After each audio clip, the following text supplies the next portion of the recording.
You know what I'm saying? The reason why the guy did it, he says the governments are they're coalescing to try to start a apocalyptic kind of thing. They're going to try to start an apocalypse. World War III. Well, you know. So what proof does he offer? That was just that. World War III. So he mentions that. Apocalypse. So Biden and Trump, they're part of the same team. So in other words, those of us who are either for Biden or Trump, we're fools. We're unconscious. We're being manipulated by puppet masters who are clever enough to get us caught up in the, all right?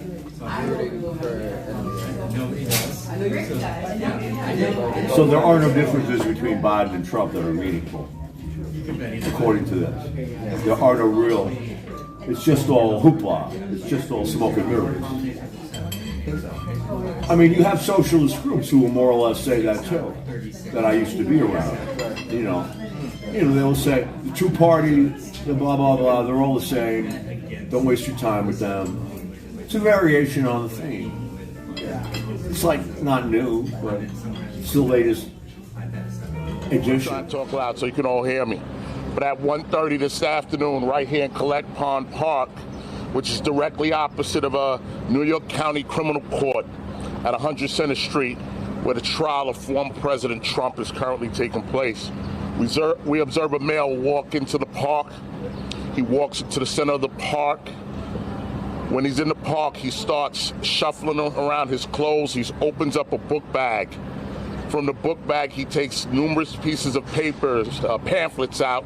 He throws the pamphlets throughout the park, and then he pulls out a canister and pours some kind of liquid on himself, a liquid we believe is an accelerant, and he lights himself on fire. The male, he takes a couple of steps while he's on fire, and then eventually falls onto a police barrier and falls down to the ground. He's on fire. Another area in the park where some of the accelerant spilt is also on fire. Civilians, court officers, members of the police department, they run into the park. They make efforts to put him out. They use their coats. They use fire extinguishers. Eventually, FDNY responds. We're able to put the male, extinguish the fire, and from that point, we remove him to a Cornell burn unit, where right now he's there in a critical condition. At this moment, I'll let our fire commissioner talk about the condition of the male and the condition of people who also helped and who are witnesses over there. Commissioner? As the chief mentioned, the victim is in critical condition but is alive and intubated at Cornell Burn Center at this time. There were three NYPD officers and one court officer, so 4 officers who had minor injuries from their exposure to the fire. They are all fine, they are stable, and they are green tags, which is minor at this time.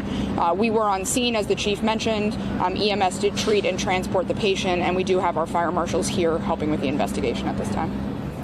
Conspiracy theorist implodes. That's his name right there, Max Azzarello. Really? Yeah. Oh, man. Yeah. Oh, Max Azzarello. Is that Italian?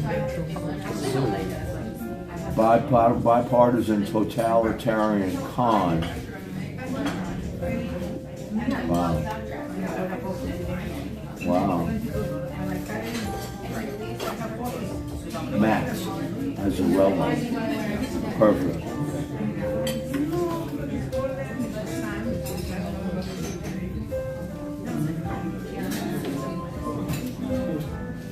Start a fucking revolution. Start a fucking revolution. You've got nothing to lose.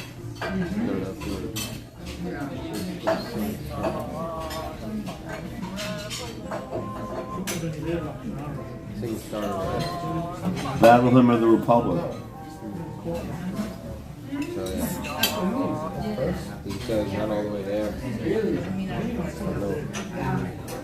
revolution that's going to start. Huh? I don't know what kind of revolution that's going to start, but